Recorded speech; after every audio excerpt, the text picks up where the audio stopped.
Dante Vitale did not get jealous. He controlled empires, not emotions. He ran meetings with men twice his age, moved money across borders, and ordered things done with one quiet sentence. He was the kind of man people whispered about in restaurants and pretended not to recognize in Midtown. He did not chase. He did not explain himself. And he definitely did not follow women. Until the night his maid made him feel something he couldn't name. It started days before the street scene. He had noticed Olivia Carter long before she knew he noticed her. At first, she was just the new maid. The agency had sent her after his former housekeeper retired. Young, polite, American, discreet. He liked discreet. She showed up on time, kept her head down, didn't snoop, didn't ask questions about the men in suits who sometimes arrived with bruised faces. But then she kept doing something unusual. She smiled. At the doorman, at the cook, at the security guys. She thanked the driver when she borrowed the service elevator. She laughed with the gardener about the size of Dante's ridiculous indoor plants. She never laughed with him. Around other people, she was light. Around him, she was professional. That irritated him. One afternoon, he was on a call, standing in the glass office on the second floor of the penthouse, when he heard it again. Her laugh, not loud, but honest. He glanced down. She was in the living room, talking to one of the younger security guards who was installing a new camera. She said something. The guard laughed too, and she brushed a strand of hair behind her ear. Dante's eyes darkened. "Boss?" the voice on the phone asked. "Nothing," he said, pulling his attention back. But from that moment, he started tracking her in small ways. What time she arrived, what time she left, what she wore. He even noticed on Wednesdays she left a little faster, like she had somewhere to be. He didn't like that he was noticing. So when Wednesday came again and she slipped out the service entrance at 8:12 p.m., coat on, hair in a loose ponytail, he was already in the SUV across the street. Luca sat in the back, scrolling through messages. "You want me to send someone to trail her?" "No," Dante said, watching Olivia turn the corner. "I'll go." Luca looked up, amused. "Since when do you?" "Since I said I'll go." Outside, the city was damp and buzzing, the streetlights reflecting on the wet asphalt.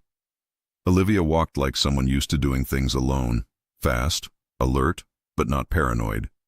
She stopped under a flickering streetlight, checked her phone, and looked around. Then he appeared. A tall guy in a hoodie and jeans, a backpack over one shoulder, grin wide. He waved at her. She waved back.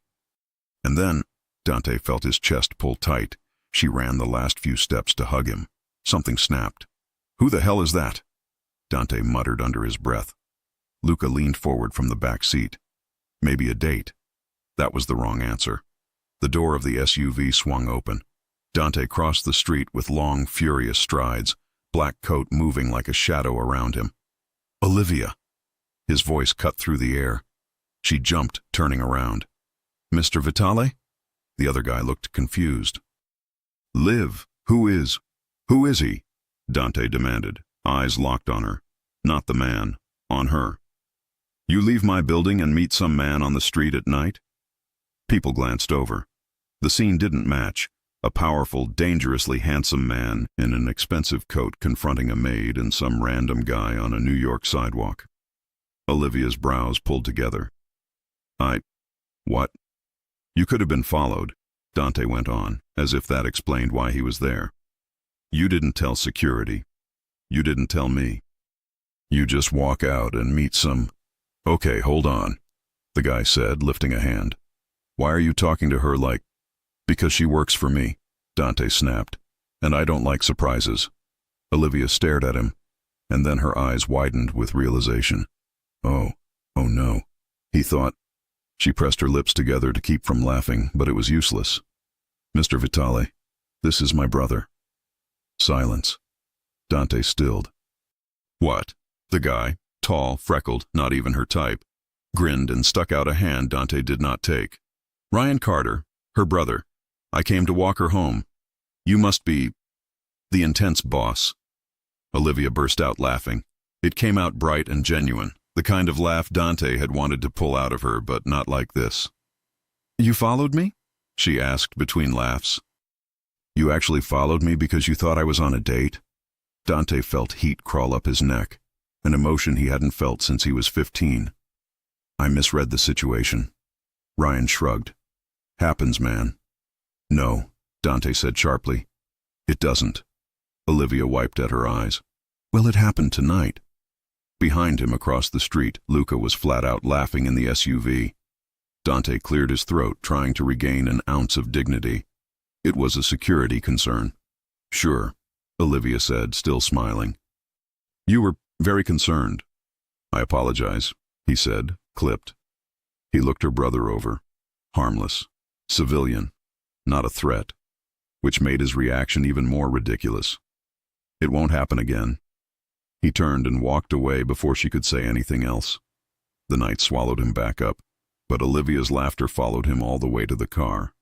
Luca opened the door, smirking. So, brother, shut up. You want me to run his name? He's her brother. Yeah, but you didn't know that before you stormed the sidewalk like a jealous Luca. Okay. They drove off, but Dante didn't relax. He stared out at the city, jaw tight.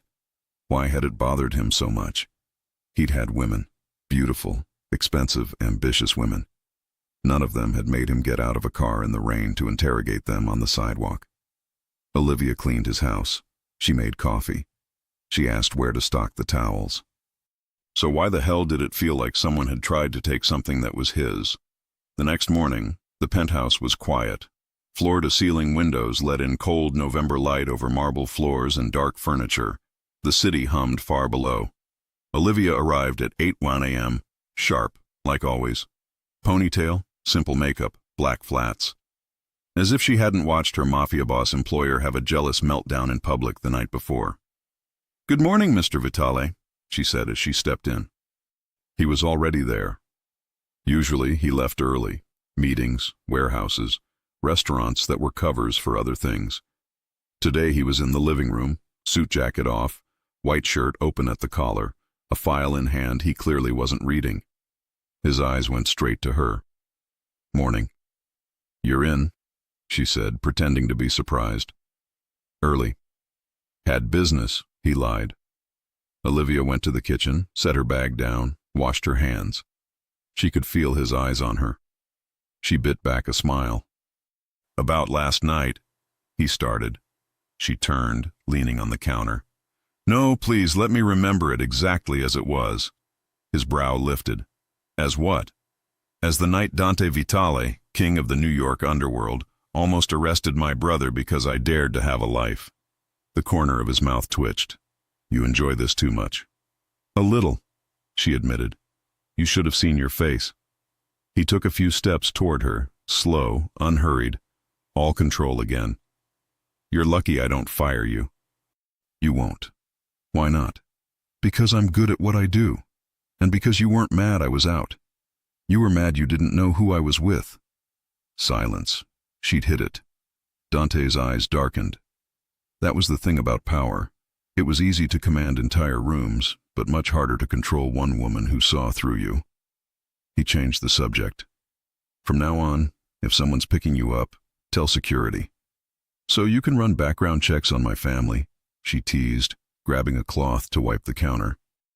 So I know you're not walking into something I can't protect you from, he said, serious now. She paused, looking at him. That was the first time he'd said it like that. I can protect you. You don't have to protect me, she said softly. I hired you. You step into my building. You fall under my protection, he replied, voice low, final. That's how it works. She swallowed. That was intense and a little addictive. He watched her work for a while, pretending to check his phone. She moved efficiently, quiet, organized. But every time she passed near him, there was a shift in the air. A brush of her shoulder, the scent of her shampoo, the memory of her laughing at him in the street. At one point, she was dusting a lower shelf and the cloth slipped. She bent to grab it, and so did he. Their hands touched. It was nothing. A second, skin on skin. But Dante felt it like a spark. Olivia did too. Her eyes flicked up to his, wide, startled. His hand was bigger, warmer, his veins visible. He could have let go. He didn't. Careful, he said quietly. I am, she whispered back, not moving. His gaze dropped just for a heartbeat to her mouth. Then the office phone rang. He pulled his hand back first. I have to take this. He walked away, answering in Italian, voice cool again. She let out a breath she hadn't known she was holding. So that was it. He could pretend all he wanted. About security, about rules, about her being under his protection. But last night hadn't been about safety. Dante Vitale was jealous. And jealous men were dangerous. He tried to work the rest of the morning. Tried. But every time he thought about that street, he wanted to go back in time and do it differently. Not because he regretted following her, he didn't, but because he hated looking foolish in front of her. Luca came by around noon with updates about a shipment. Everything at the docks is clear. Good. Also, the kid is clean. Dante looked up. What kid? The brother, Ryan Carter. College student, part-time barista, no record, not connected to anyone. She was telling the truth. Dante shot him a look. You checked anyway? Luca smirked. You're not the only one who gets curious. Dante exhaled slowly. Don't bring it up again. Got it. But, boss? Luca hesitated. You ever think maybe you're getting too close to the staff? Dante's stare turned icy. No, because she's different. I said no. Luca lifted his hands. Okay. But Dante knew it was true. Olivia wasn't loud, wasn't flashy. She just belonged in his space, in a way most people didn't. And that was more dangerous than any rival. That evening, when she finished, Olivia grabbed her bag and headed for the elevator. She expected to leave unnoticed. Olivia. She turned. Dante was standing by the window, skyline behind him, one hand in his pocket. You're leaving? Yes. With your brother? No, she said, smiling. He works late today. I'm fine. His jaw flexed. Text someone when you get home. She raised an eyebrow. You want proof? I want to know you got there. She studied him for a second. You really don't like not knowing, do you? No, he said simply. She nodded, a small, almost shy smile on her lips. Okay, I'll text. She stepped into the elevator. He watched the doors close on her. He told himself that was enough, that he didn't need to follow her again. Then she walked out onto the street below, hair loose this time, coat open, city wind playing with the fabric, and something inside him clenched. This wasn't over, not by a long shot. What happens when a mafia boss decides a woman who works for him is now someone he wants near him, always? Dante Vitale had spent his life mastering control, of business, of violence, of men. But control meant nothing when the person you wanted to command didn't even realize she held it. He had told himself that the feeling would fade after a night of sleep. It didn't. If anything, it grew worse the next morning when he found Olivia in his penthouse again, humming softly, while she changed the sheets in the guest room like nothing in the world was wrong. He stood in the hallway for a full minute, watching her tuck the sheets with that calm, unhurried precision. The same woman who'd laughed at him in the street now moved around his home as if she hadn't just cracked the armor of the most feared man in New York.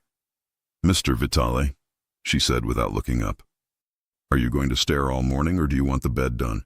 He blinked once, stepping inside. Do you always talk to your boss like that? Only the ones who follow me home, she said, keeping her voice even. That answer should have irritated him. Instead, it almost made him smile. He crossed the room slowly, stopping beside the bed. You're brave. Not brave, she said, meeting his eyes. Just not scared of men who make mistakes. His jaw tightened. You think that was a mistake? What else would you call it? He didn't answer. Because the truth was, following her hadn't felt like a mistake. It had felt like instinct. Dangerous, uncontrollable instinct. He watched her smooth the pillowcase. Her sleeves rolled up to her elbows. The scent of soap and something sweet filled the air. He could almost feel the heat coming off her skin. He should have stepped back, Instead, he reached for the corner of the sheet, helping her tuck it in. Her hand brushed his again, just a second, and the air between them changed. Neither spoke. They both felt it. She pulled away first. "I can handle it." "I know," he said quietly. Later that afternoon, Luca dropped by with paperwork. Dante barely listened. His eyes kept drifting toward the sound of Olivia moving around the kitchen, opening drawers, humming to herself. When Luca finally caught his expression, he smirked. "You sure you want her working this close to you?" Dante didn't look away. "She's staff." "Right. Staff that makes you forget what I just said about the shipment." Dante turned slowly. "You enjoy breathing, Luca?" Luca lifted his hands, grinning. "Just saying. You've got that look." "What look?" "The one you get right before you make a problem personal." "Get out." Luca left laughing. Dante leaned back in his chair, running a hand through his hair. Personal. That word stuck. Because it was personal now. Too personal. When evening fell, Olivia was still there. She usually left by 8, but she'd stayed late to finish the laundry. He found her in the laundry room downstairs, folding towels under warm yellow light. Her hair was slightly messy, a few strands falling from her ponytail. There was a tiny streak of detergent on her wrist. "You're still here," he said from the doorway. She jumped, almost dropping a towel. "Jesus, you move like a ghost. Bad habit." He leaned against the frame. "You should have gone home hours ago." "It's raining. I'm waiting for it to stop. You have a driver." "I'm not wasting a driver on weather," she said, eyes still on the towels. "You probably pay them by the hour." He took a slow step closer. "You always argue with your employer about logistics?" "Only when they sneak up on me in laundry rooms." He chuckled quietly. "Point taken." She looked up then, really looked. And for a second, the world went quiet. He wasn't the cold boss in a suit. He was just a man standing too close, sleeves rolled up, hair slightly undone from running his hands through it, eyes darker than they should be. "Thank you for checking," she said softly. "But I'm fine." "I know you are." He paused. "That's what worries me." "What does that even mean?" He hesitated. "It means I can't decide if I want you safe because you work for me, or because you make it impossible to think straight when you're not." The words left his mouth before he could stop them. Olivia froze. "Mr. Vitale." "Dante," he said quietly. She blinked. "Excuse me?" "When we're not in front of anyone else, call me Dante." Her heartbeat kicked. "I don't think that's appropriate." "Probably not." He didn't move, but the air between them thickened. Rain pattered against the windows.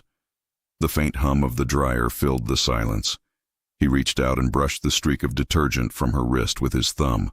Slow, deliberate. Her breath caught. "You missed a spot," he said. She swallowed hard. "You shouldn't." "I know." He stepped back, forcing space between them. "You'll catch a cold waiting for the rain to stop. Let me have the driver take you." "Fine," she whispered. As they walked to the elevator, his hand brushed the small of her back, guiding her forward. Not possessive, protective. But her body didn't know the difference. Neither did his. The next morning, the atmosphere in the penthouse felt different. He was calmer on the surface, but the calm was fragile. Olivia moved around with quiet focus, pretending not to notice the way his eyes followed her every time she entered a room. At one point, she climbed a stepladder to dust a high shelf. He looked up from his laptop, distracted by the sight of her reaching, shirt riding up just enough to reveal the edge of her waist. He told himself to look away. He didn't. "Need help?" he asked, voice lower than he meant. She startled slightly, glanced down, then smiled. "I think I can handle a duster." He stood anyway, coming closer, steadying the ladder with one hand. "Just in case." Her eyes met his from above, something teasing there. "You don't like not being in control, do you?" "No," he said honestly. She laughed softly. "At least you admit it." He looked up at her for a moment longer than he should have. "Careful up there." She climbed down slowly, and when she reached the bottom, they were face to face, close enough that she could see the faint stubble on his jaw, close enough to smell his cologne. Neither moved. She whispered, "Thank you." His hand brushed her arm as he stepped aside. "Anytime." That afternoon, an unexpected visitor arrived. One of Dante's men with bad news about a shipment in Jersey. As Dante spoke with him in his office, Olivia entered quietly to drop a folder she'd found on the counter. The man's eyes lingered on her for a second too long. Dante noticed. The conversation stopped cold. "Eyes on me, not her," he said, voice like ice. The man flinched. "Sorry, boss." Olivia froze, realizing what had just happened. The tension in the room could have cut glass. When the man left, she turned. "You can't talk to people like that because of me." "I can," Dante said, standing. "And I will. That's not fair. It's protection. It's intimidation," she shot back. He walked around the desk, closing the distance between them. "In my world, they're the same thing." Her chest rose and fell faster now. "Then maybe your world is the problem." He stopped inches from her. "It is, but I'm still in it, and now you are too." For a moment the only sound was their breathing. The argument dissolved into something heavier, not anger, but something dangerously close to desire. She stepped back first, breaking the spell. "I need to finish the rooms." He nodded once, forcing himself to breathe. "Go ahead." As she left, he stared at the door long after it closed. That night, she found a small box on the kitchen counter with her name on it. Inside was a brand new phone. No note, just a number saved under D. She sighed, shaking her head. "Control issues," she muttered.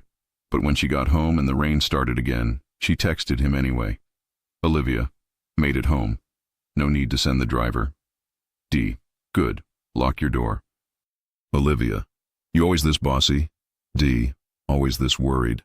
She stared at the last message for a long time, a smile tugging at her lips.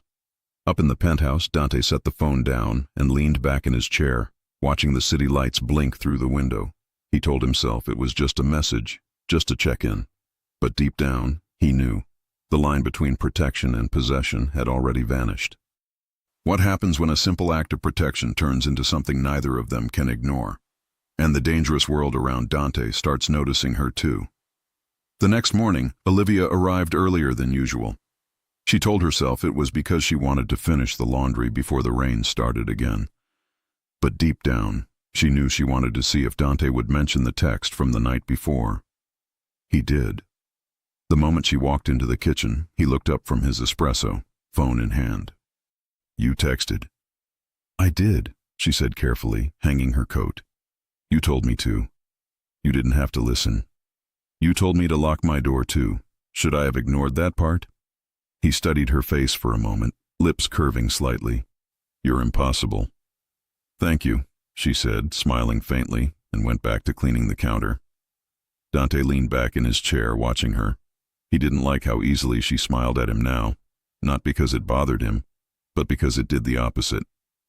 Every movement she made pulled his focus like gravity. She was too calm, too sure of herself for someone working in a world like his. He wanted to know why. "How long have you been in New York?" he asked suddenly. 2 years. "Family here?" "Just Ryan." "Parents?" "Gone," she said quietly, still wiping the counter. He hesitated. "I'm sorry. It was a long time ago." She looked up, meeting his eyes. "You?" He gave a short, humorless laugh. "No one asks me that." "I just did." He didn't answer. Instead, he stood, adjusting his cuffs. "Come upstairs. I need to go over something." The penthouse office was massive, floor-to-ceiling glass, leather furniture, the skyline stretching out like an ocean of light. Olivia had been in there only twice, both times to drop papers. Now she followed him in, feeling the tension climb with every step. "Sit," he said, gesturing to the chair opposite his desk. She sat, hands folded neatly in her lap. "Am I in trouble again?" "No," he said, though his tone was unreadable. "But I need to make something clear." "About what?" "Boundaries." She raised a brow. "You're the one who texts me to lock my door, Dante." He exhaled slowly, the sound closer to a growl. "Exactly. That's what I mean. It's not appropriate." You're right. He glanced up sharply. I am? Yes, she said. You shouldn't follow employees, buy them phones, or tell them when to sleep. He tilted his head. You're enjoying this lecture, aren't you? A little. He almost smiled. Fine. You've made your point. Good. She stood, smoothing her shirt. Glad we understand each other. She turned toward the door, but his voice stopped her. Olivia. She looked back. Understanding something doesn't make it easier to ignore. She didn't answer, because she didn't know how to. She just stared at him for a heartbeat longer than necessary, then walked out. That night, Dante couldn't focus. Luca sat across from him in the lounge of their private club, going over numbers. Boss were short one container at the docks. Dante's attention drifted to the window, where the rain slid down in thin silver lines. Find it. I'm trying, but then find it faster. Luca sighed. You used to listen when I talked about business. Dante turned his head slowly. You think I'm distracted? I think you're human, Luca said, and I think that's dangerous in our line of work. Dante said nothing. He already knew he was distracted, because when he closed his eyes he didn't see ledgers or deals. He saw a maid's hands folding towels, her laughter echoing against marble floors. The next day the storm hit harder. Wind against the glass, the city gray and restless. Most of the staff had gone home early. Olivia stayed. She was finishing the kitchen when the lights flickered once, twice, then went out completely. Perfect, she muttered. Of course. My generator's kicking in. Dante's voice came from behind her. Give it a second. She jumped. Do you always appear out of nowhere? Bad habit, he said again, amused. The lights hummed back on, weaker but steady. He moved closer. You should head home. It's flooding out there. I'll wait it out. You can't take the subway. I wasn't planning to. Then you'll stay here, he said simply. She blinked. Here, in the penthouse, it's safer. I'll sleep in the guest room. He nodded. Good. Hours later, she was in the guest room wearing one of the soft t-shirts the housekeeper kept for emergencies. She couldn't sleep. The sound of rain against the windows was too loud, and her mind wouldn't stop replaying the way he'd looked at her earlier, like a storm held behind a man's eyes. Finally, she gave up and wandered to the kitchen for water. He was there. No jacket, no tie, just a white shirt open at the neck, sleeves rolled up. He stood by the counter, staring out the window at the lightning flashing over the city. You don't sleep either? She asked quietly. He turned, surprised. Not often. Too many things in your head? Too many people trying to kill me, he said dryly. She smiled. That's one way to lose sleep. He watched her move around the kitchen, her bare feet silent on the tile. The shirt she wore was slightly too big, brushing mid-thigh. He looked away, then back again, failing miserably to be polite. You hungry? He asked. A little. He opened a drawer, pulling out pasta and sauce like a man who'd done this before. Sit. She sat on the stool, watching him cook. I didn't know Mafia bosses made midnight pasta. Only the civilized ones, he said. She laughed softly. Is this part of my contract? Free dinner with the boss after an accidental kidnapping by the weather? Maybe I'm trying to make up for the street incident. She tilted her head. You keep bringing that up. Because I keep thinking about it. He turned to face her, leaning against the counter, arms crossed. The smell of garlic filled the room. The air between them felt charged again. Olivia, he said quietly, you make this place different. How? I don't know, he admitted. It's quieter when you're not here. Too quiet. Her throat tightened. Dante? He cut her off gently. You don't have to say anything. Lightning flashed, illuminating the sharp lines of his face, the shadow of stubble on his jaw, the scar near his temple. He looked like every dangerous thing she should run from, and yet she didn't move. He came closer, slow, deliberate, stopping inches away. Tell me to stop, he murmured. She didn't. He reached up, brushing a damp strand of hair from her cheek. His hand lingered, tracing the edge of her jaw. Her breath hitched. The world outside roared, but inside there was only that touch, warm, certain, addictive. "Dante," she whispered. He leaned in, his breath brushing her skin. "You shouldn't say my name like that." "Like what?" "Like you know what it does to me." Her pulse raced. "Do you?" His eyes locked on hers. "Yes." Their lips almost met. Almost. When a sharp knock broke the moment. "Boss," Luca's voice called from the hall. "We've got a problem." Dante's jaw clenched. "Of course we do." He stepped back, the heat instantly replaced by cold control. "Stay here." She nodded, still breathless, as he walked out. Through the open door she heard fragments of Luca's words. Docks, missing shipment, DeLuca's men seen near the pier. When Dante came back minutes later, his entire posture had changed. No softness, no hesitation. Just the boss again. "I have to go," he said, grabbing his coat. "Don't open the door for anyone. Luca will stay outside." "What happened?" "Nothing you need to worry about." "Dante," he paused, hand on the door. "Go back to bed." When he was gone, Olivia sat there in silence, heart still racing. The pasta on the stove simmered forgotten. Outside, in the storm, Dante's car sped through the flooded streets toward the docks. He told himself he was thinking about the shipment, the business, the rival trying to provoke him. But all he could think about was how close her lips had been to his, and how dangerous it felt to care about anyone in his world. Back in the penthouse, Olivia finally walked to the window. The city below was alive with thunder, but her reflection in the glass looked calm. Maybe too calm for someone who'd just realized she wanted the one man she couldn't have. She touched her fingers to the glass, whispering to herself, "What are you doing?" She didn't have an answer. Hours later, around 3 a.m., the elevator opened. Dante returned, soaked, tired, shirt half undone, knuckles bruised. He froze when he saw her waiting in the hallway. "You're supposed to be asleep," he said, voice rough. "I couldn't." Her eyes went to his hands. "You're bleeding." "It's nothing." She stepped closer, taking his wrist gently. "Sit." He didn't argue. For once, he let someone take care of him. She cleaned the cut, her hands trembling slightly. "Does this happen a lot?" she asked softly. "Often enough." "You should stop." "I can't." "Because of the business?" He looked at her, really looked. "Because this is who I am." She pressed a towel to his hand, eyes glistening. "Then promise me you'll at least be careful." He gave a half smile. "You care? Don't make me regret it." He laughed quietly, low in his chest. Too late.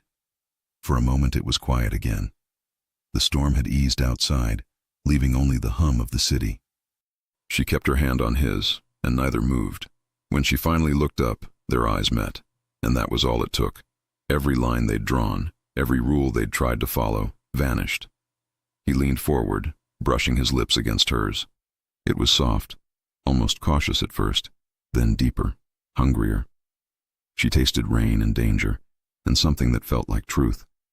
When he finally pulled back, he rested his forehead against hers. "You shouldn't be here." "I know, but I'm not sending you away." What happens when the world that made Dante dangerous finally finds out he has someone, to lose?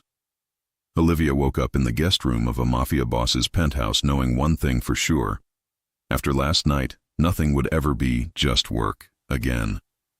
She hadn't meant for it to happen. She hadn't planned to kiss him. She definitely hadn't planned to patch up his hand at 3 a.m. while he sat there, shirt undone, wet from the rain, and looking at her like she was the only quiet thing in his world.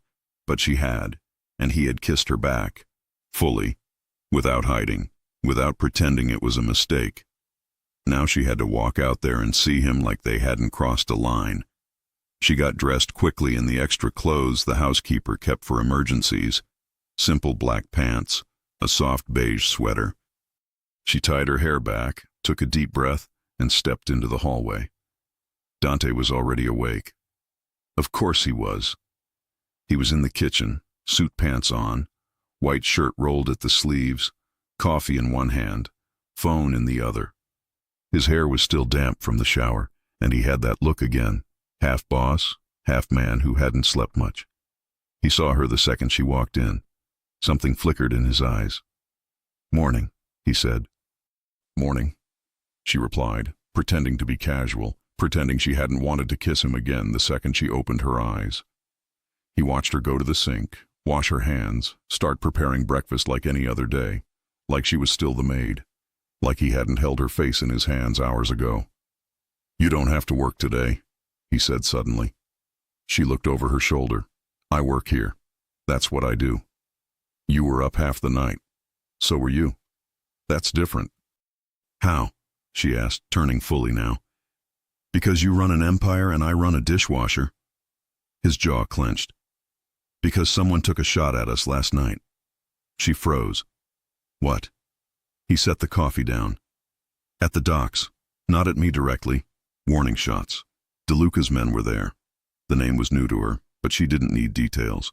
She knew enough to understand. Another man in the same business. Another man with guns. Another man who didn't like Dante.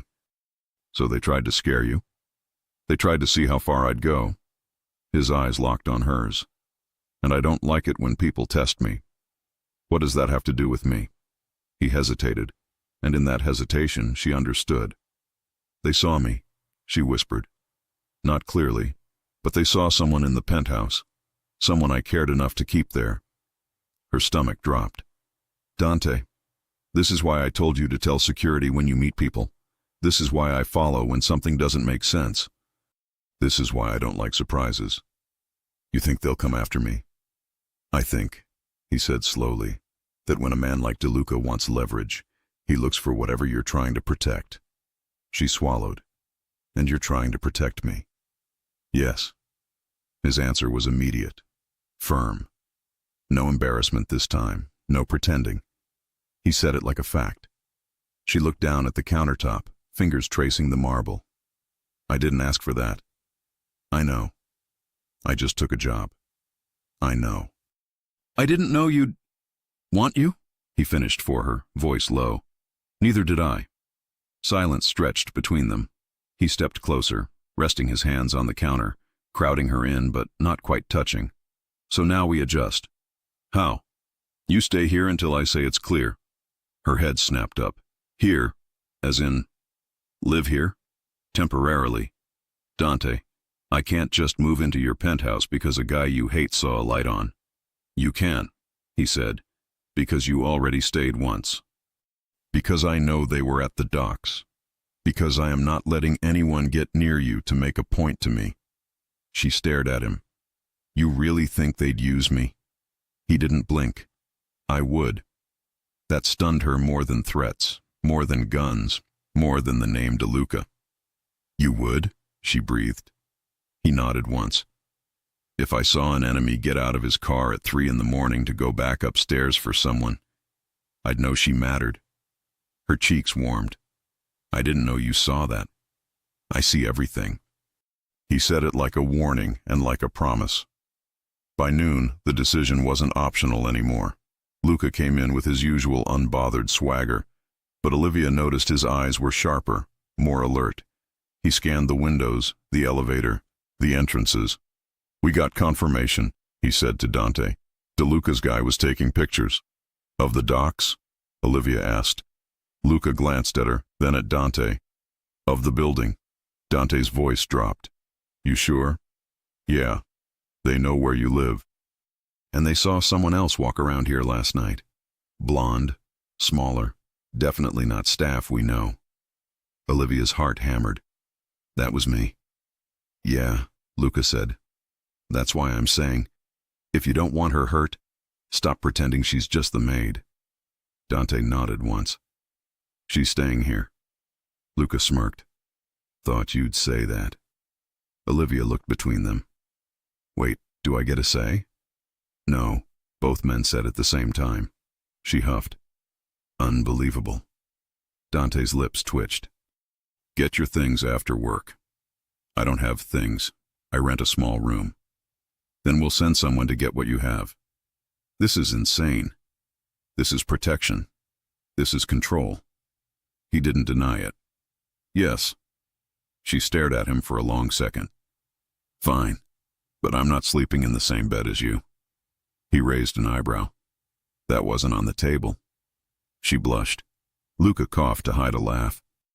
That evening, while the city glowed under a cold dusk, Olivia stood in the guest room that was now, temporarily, hers. Fresh sheets, soft lighting, floor-to-ceiling window with a view of the skyline. It felt like everything and nothing at once. She heard a knock. "Come in." It was Dante.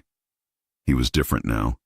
In a black shirt, no tie, holster on his shoulder. He didn't try to hide it.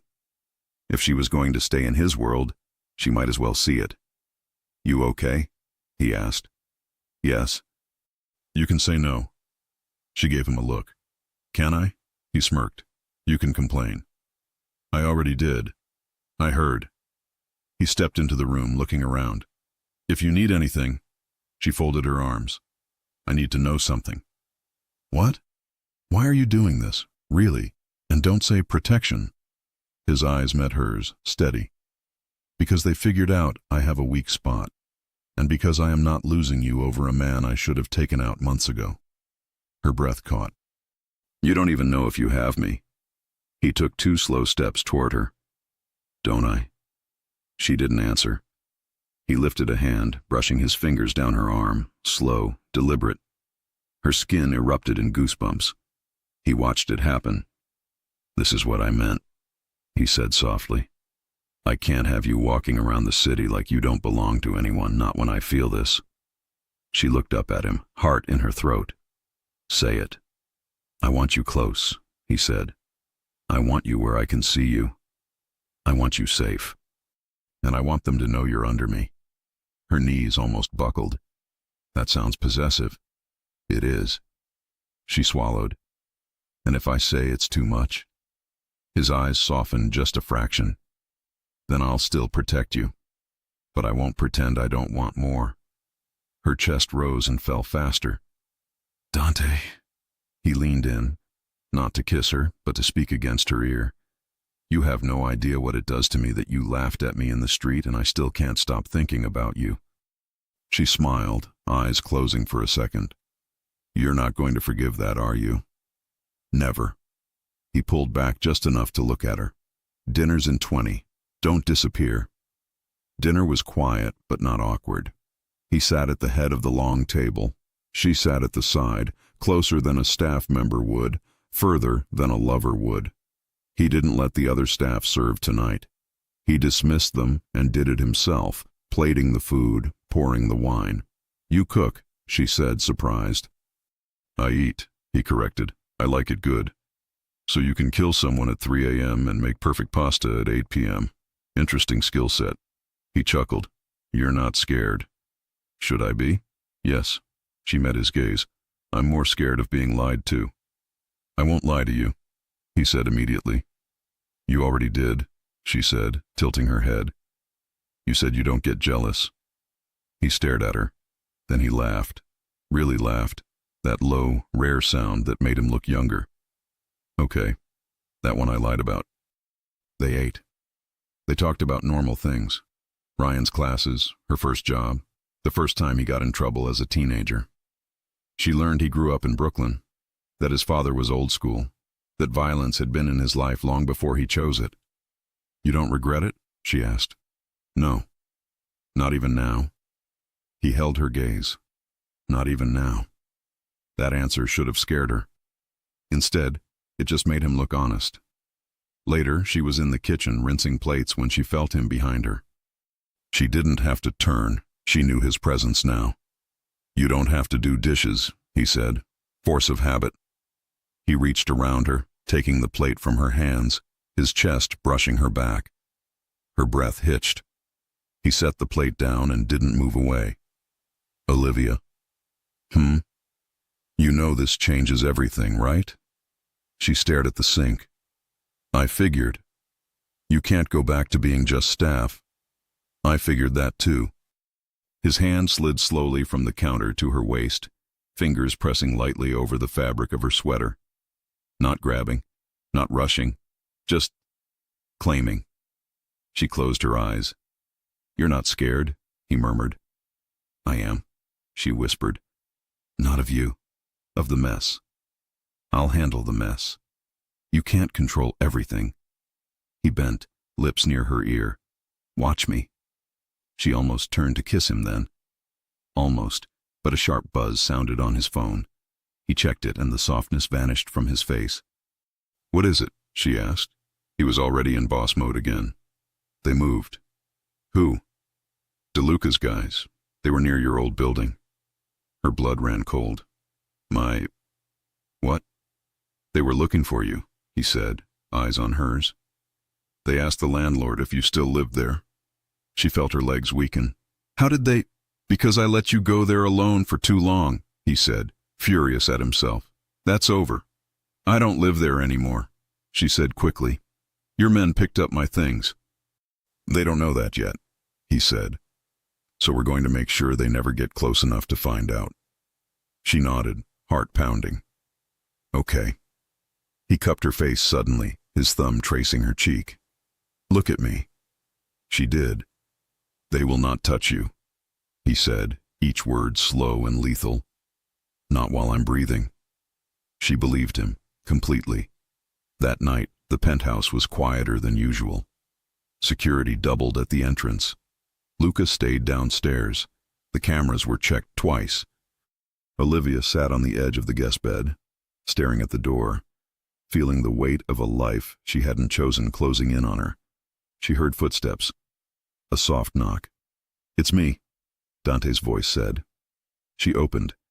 He stood there in a black t-shirt, no holster this time, hair slightly messy, eyes tired. You can't sleep either, she asked. He shook his head. I keep seeing them at your building. I'm not there. I know. He exhaled. I still see it. She hesitated. Then, softly, do you want to sit? He stepped in. She sat on the bed. He sat beside her, not touching but close enough that their shoulders almost met. I didn't want this, he said after a moment. What? For you to be dragged into this. You warned me. I still let it happen. She looked at him. Dante, I'm here because you asked me to stay. If I'd said no, you'd have fought me on it. True. So stop acting like you forced me. He turned to her, eyes searching her face. You're not scared of me? No. You're not scared of what I do? I don't like it, she said honestly. But I like you. Something in him softened, something no one else got to see.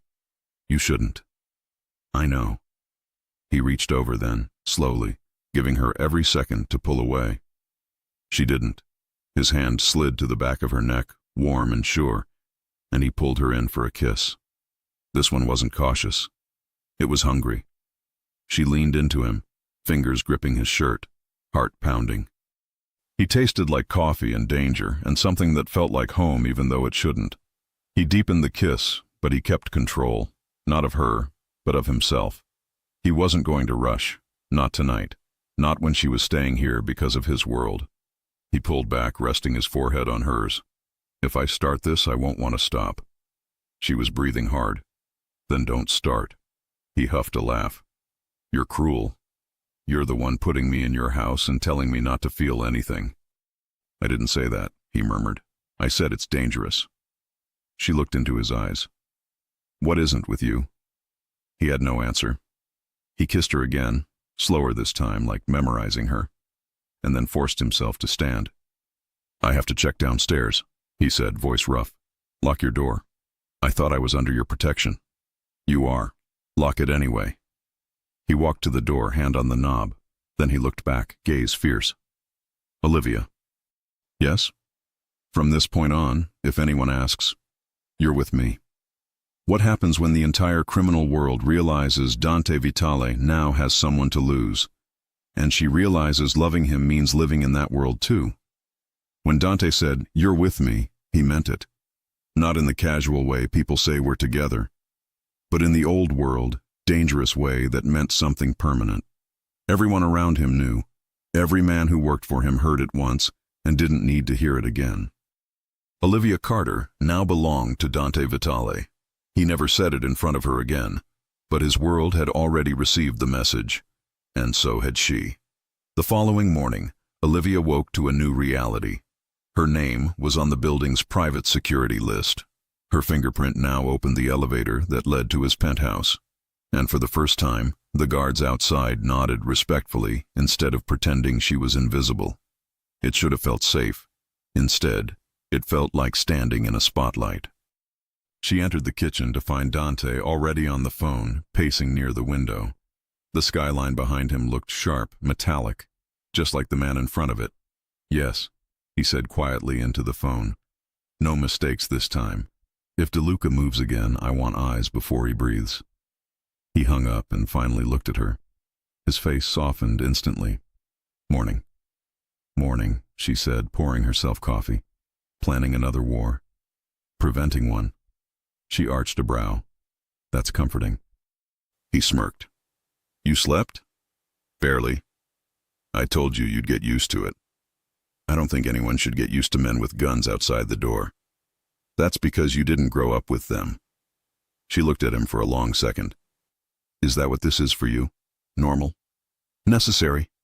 She didn't push further. She'd learned that Dante only gave answers in pieces, fragments of truth wrapped in silence. The day unfolded strangely domestic. He worked from home, taking calls in Italian that sounded like poetry and threats mixed together. She cleaned what was already spotless just to keep busy. At one point, he looked up from his papers and said, "You don't have to keep doing that." "I like keeping my hands busy," she replied. He studied her for a beat, then went back to his work. But an hour later, she noticed a small tray of fruit and espresso sitting on the counter beside her. He hadn't said a word, just left it there. It was the kind of quiet care that didn't need explaining. By evening, the tension that had filled the air since she'd moved in began to shift. The danger was still there, outside in the city that never slept. But inside the penthouse, something warmer was growing. She found him in the living room, shirt unbuttoned at the collar, eyes on the news but not really watching. "Long day?" she asked softly. He glanced up. "You could say that. You need dinner?" He smiled faintly. "You offering?" She shrugged. "You fed me pasta during a storm. I owe you one." He let her cook. He didn't interfere. Just leaned against the counter, sleeves rolled up, arms crossed, watching her move around his kitchen like she'd always belonged there. When she placed the food in front of him, he took a bite, then looked up. "You're dangerous," he said. She blinked. "Me? You make this look normal." She smiled. "It is normal. Cooking, talking, people do this. Not people like me." "Maybe you should." He looked at her for a long time. "You really think I could change?" "I think you don't want to," she said simply. He didn't argue, because she was right. He didn't want to. And yet, he wanted her. And somehow, that contradiction didn't scare him anymore. Later that night, they sat on the balcony overlooking the city. The lights stretched forever. The wind carried faint sirens from blocks away. He poured 2 glasses of wine. She accepted one, wrapping her fingers around the stem. "You ever think about leaving it all behind?" she asked quietly. "The business?" "The danger." He considered it. "Every man in my world thinks about it. None of them really mean it." "And you?" "I couldn't stop if I tried." She looked at him, eyes soft. "Because you don't want to, or because you don't know how?" "Both."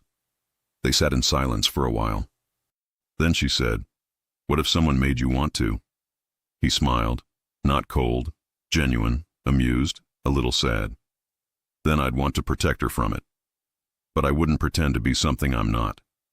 "You don't lie, do you?" "No," he said, "not to you." That truth felt heavier than any lie could. Days passed. She learned his patterns.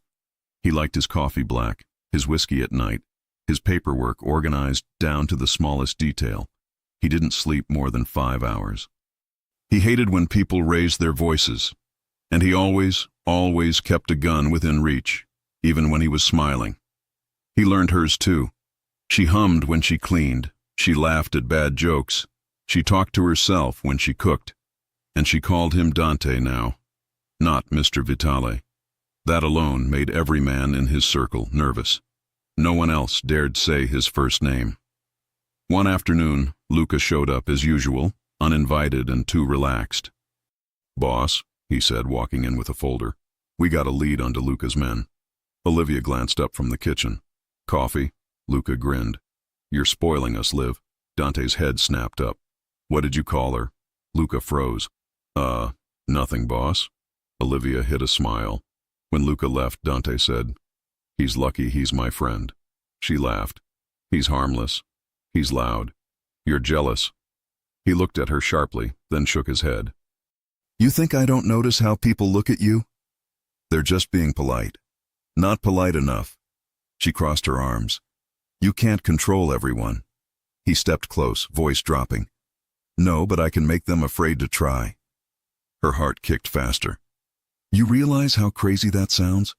"Yes." "And you're okay with that?" "Yes." "Why?"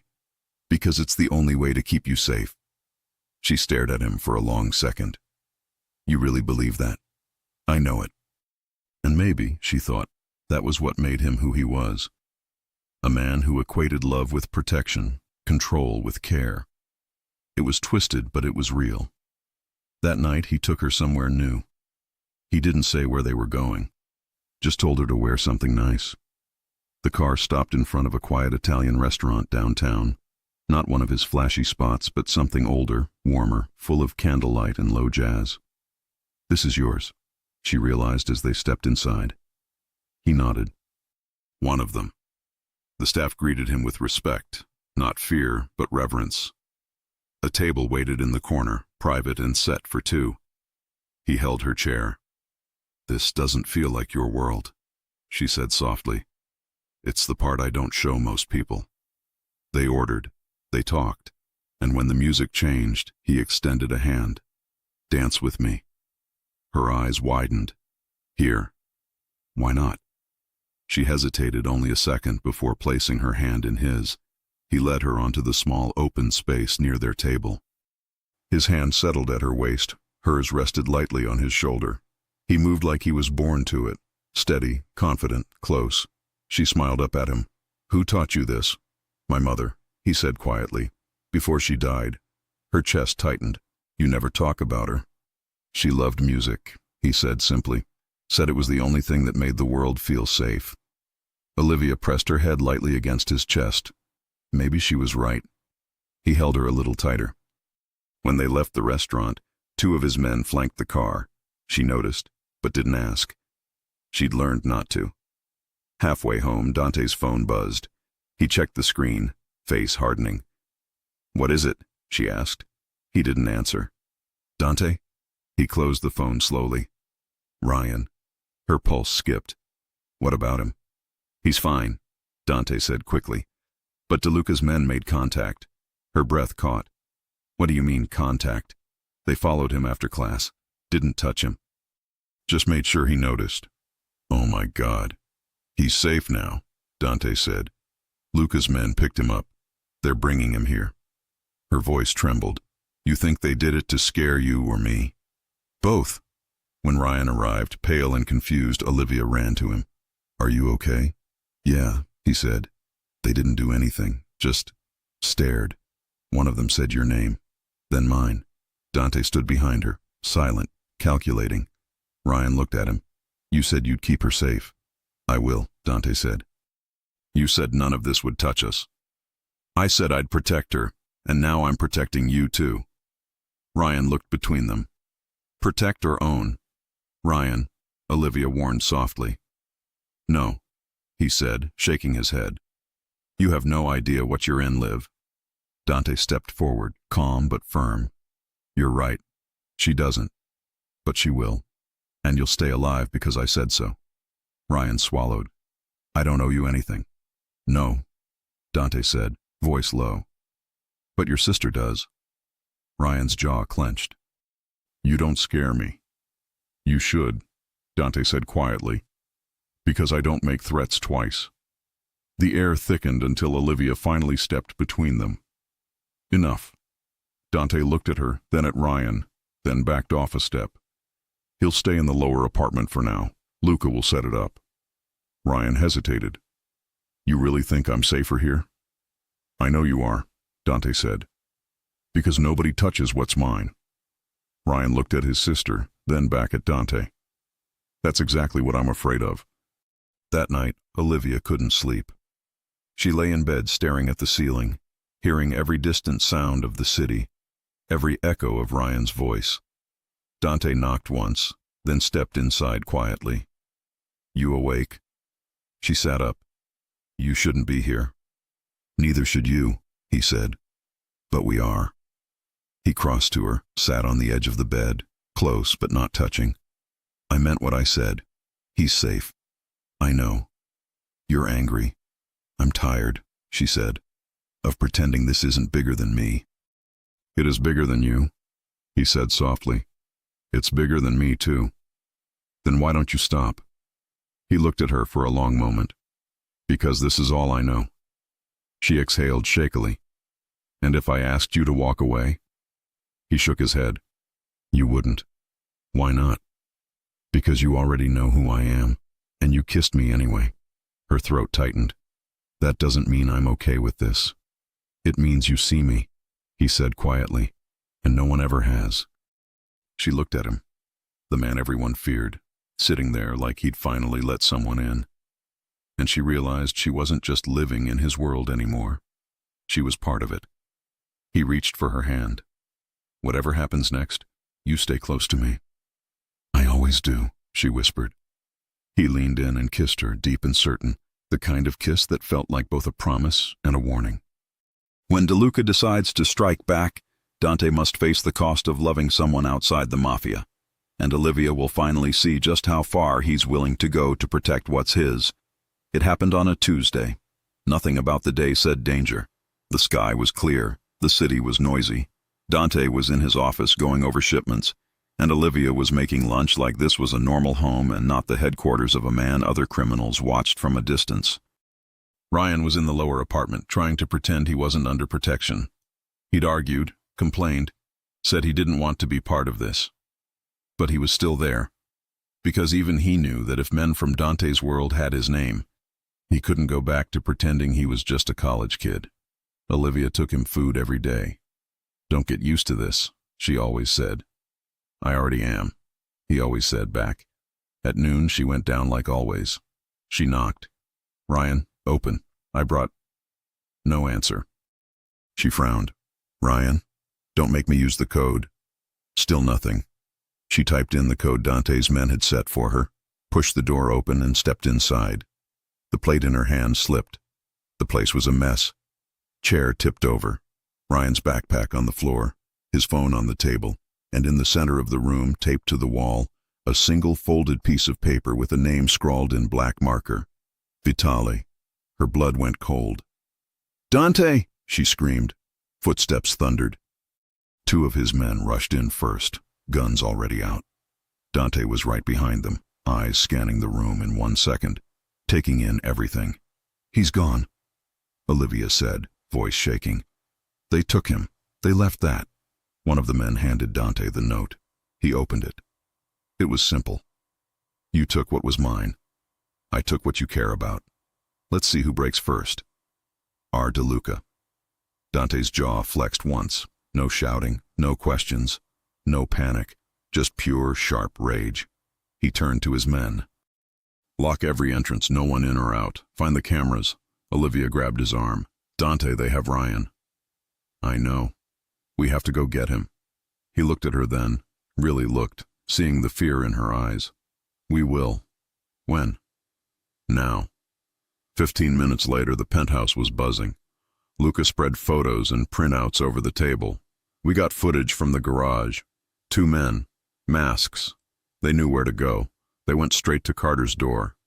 They had our layout, Dante said, voice low. Someone talked. Or someone followed her and the kid earlier and waited. Dante's eyes narrowed. He's been watching us.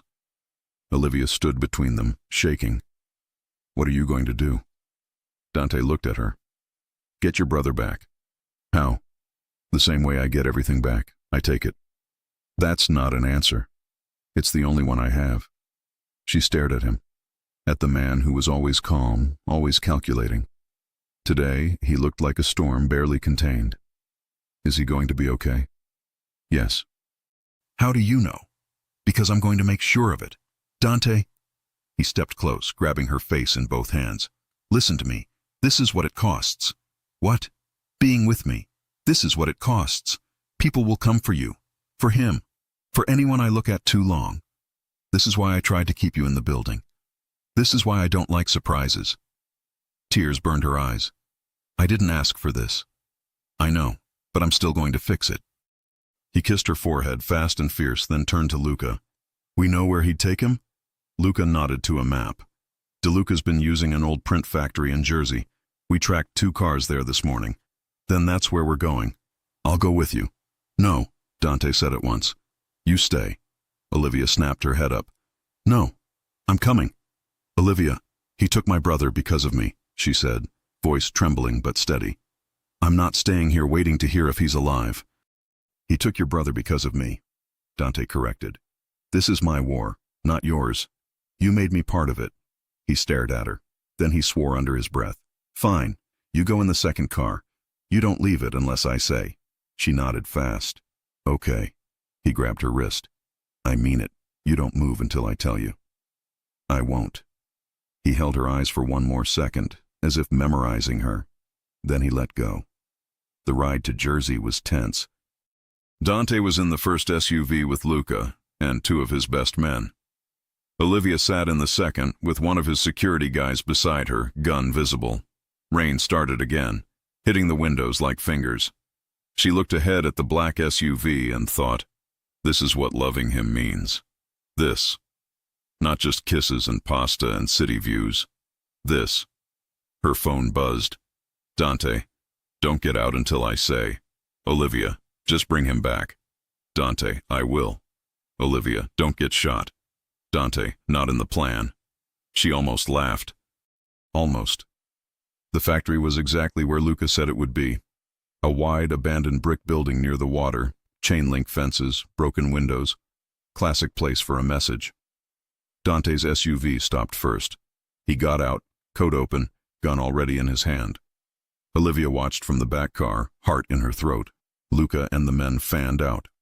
Eyes up, Luca said into the comm. He knows we're here.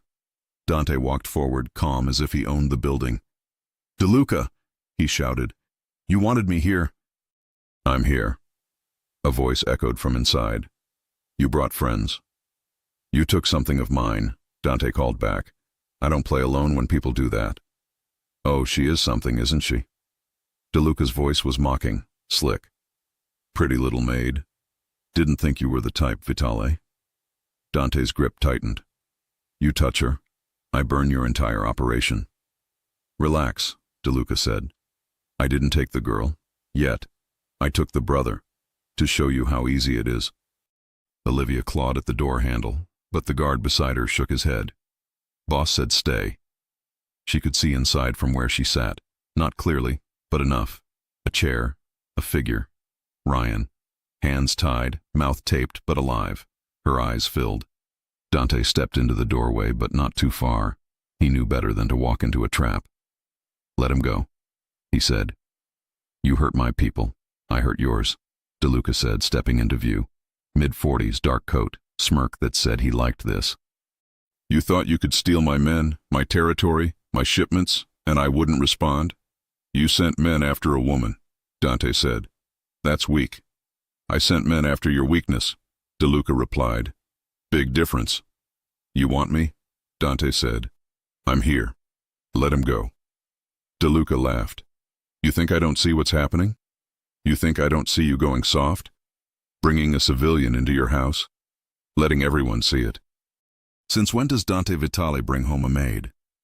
That was when Dante decided DeLuca wasn't walking away. You shouldn't have said her name, Dante said quietly. What, Olivia? DeLuca taunted. That her name? Maybe I should have taken. The shot rang out before he finished. Dante didn't aim for the head. He aimed for the shoulder, enough to drop him, not enough to kill him yet. DeLuca shouted, falling back. His men moved. Dante's men moved faster. Bullets exploded through the empty factory. Stay down, the guard barked to Olivia, As she ducked in the car, hands over her head, she saw flashes, heard shouts, felt the car shake. It was over fast. Dante never wasted time in firefights. 2 of DeLuca's men down, 1 ran. Luca went after him. Dante moved straight for Ryan. He ripped the tape off his mouth. "You okay?" Ryan coughed. "I am now." Dante cut his hands free. "Get up." Ryan staggered. "Where's Liv?" "Outside." Ryan's face broke with relief. They rushed out together. The second Olivia saw her brother, she bolted from the car, ignoring the guard, ignoring Dante's order, and ran straight to him. "Ryan!" she cried, throwing her arms around him. "Are you hurt? Did they hurt you?" "I'm fine," he said, hugging her tight. "I'm fine." He came. She looked at Dante over Ryan's shoulder. He was standing there, gun still in his hand, chest rising and falling, eyes only on her. He'd risked a war for a boy who wasn't his. For her. She mouthed, "Thank you." He nodded once. Later, back at the penthouse, after the doctor checked Ryan and Luca made sure DeLuca had been handled for the night, Dante finally let himself breathe. Olivia found him in his office, staring out at the city again. "You okay?"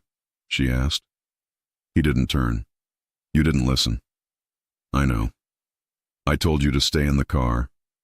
"I know." He turned now, eyes blazing. "You could have gotten shot. You could have gotten shot. I'm used to it." "I'm not," she said, voice shaking now that it was over. "I'm not used to seeing you walk into a building with a gun and no fear.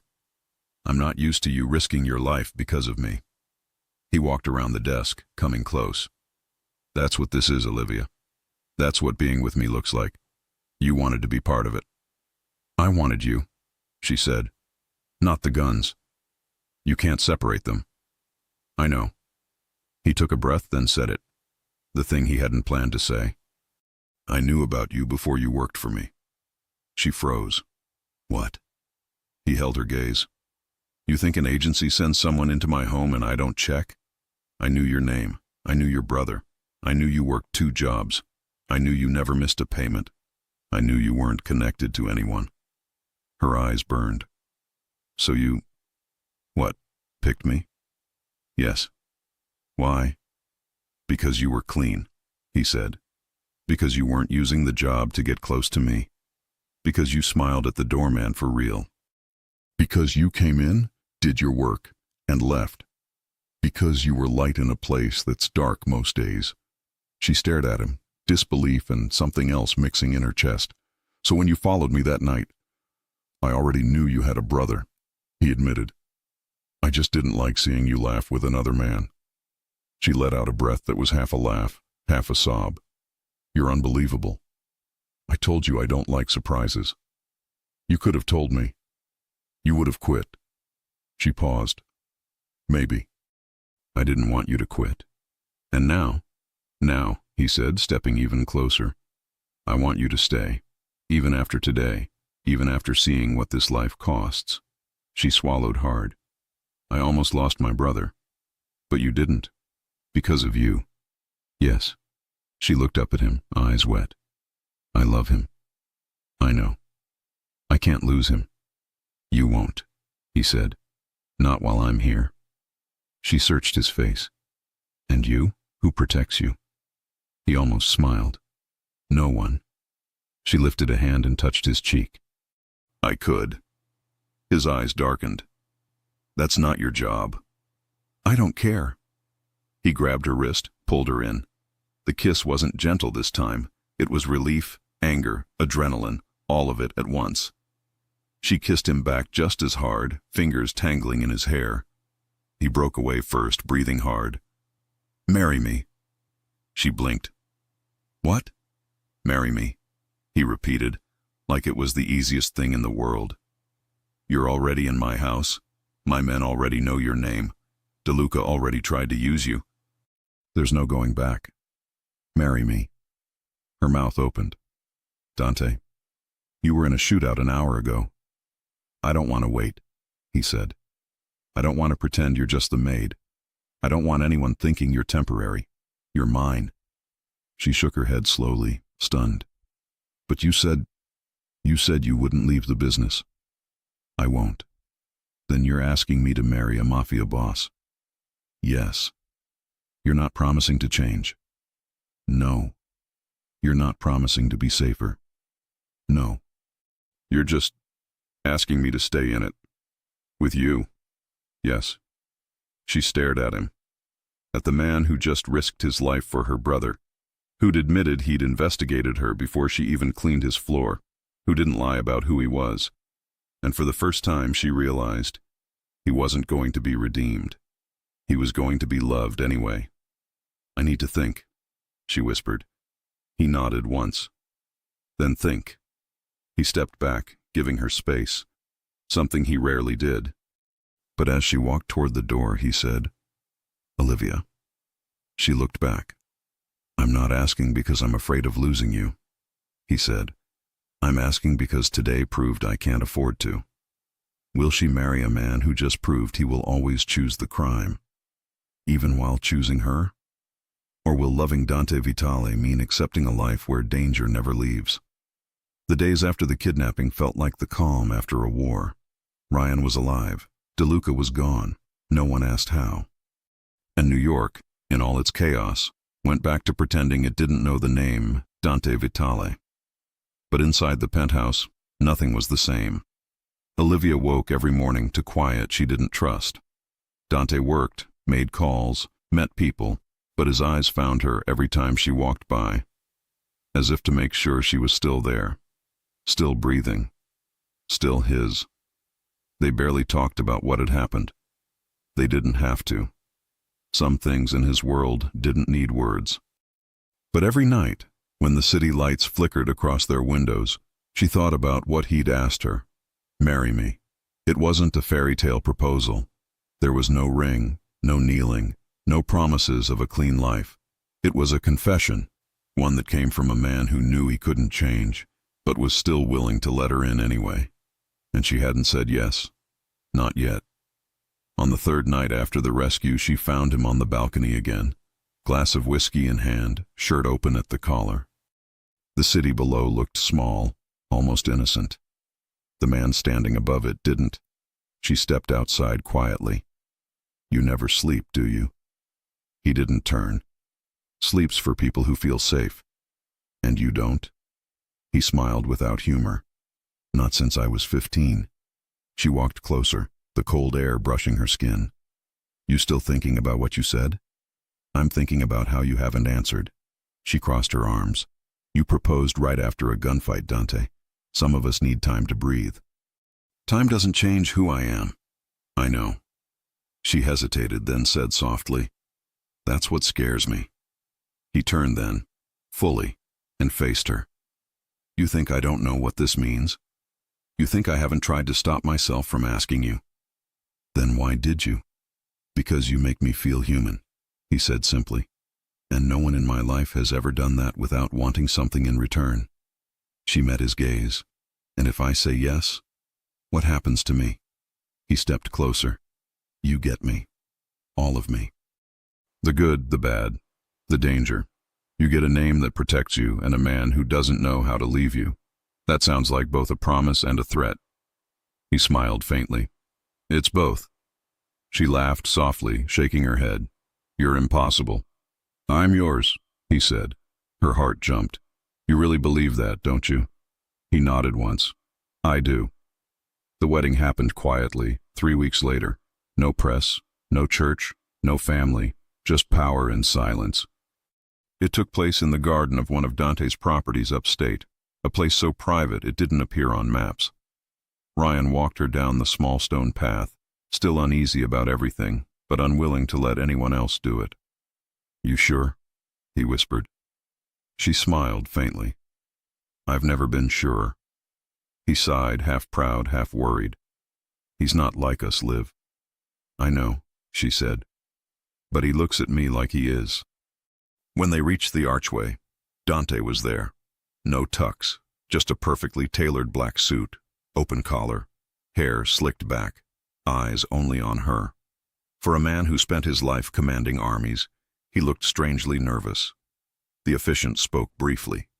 Words about loyalty and choice, about building something even in darkness. When it was time, Dante didn't wait for the cue. He took her hands, voice low but clear. "I won't promise to be a good man," he said. "I'll promise to be your man." Olivia smiled through tears. "That's enough."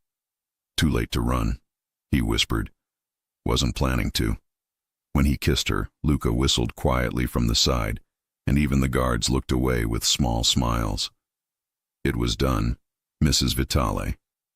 The reception wasn't a reception at all. Dinner for a few close people, Luca, the driver, 2 guards who'd been with him for years.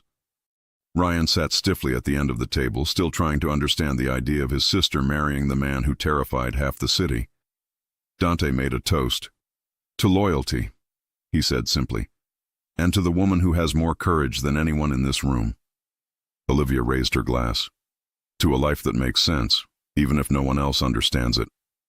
Everyone drank. Everyone knew what she meant.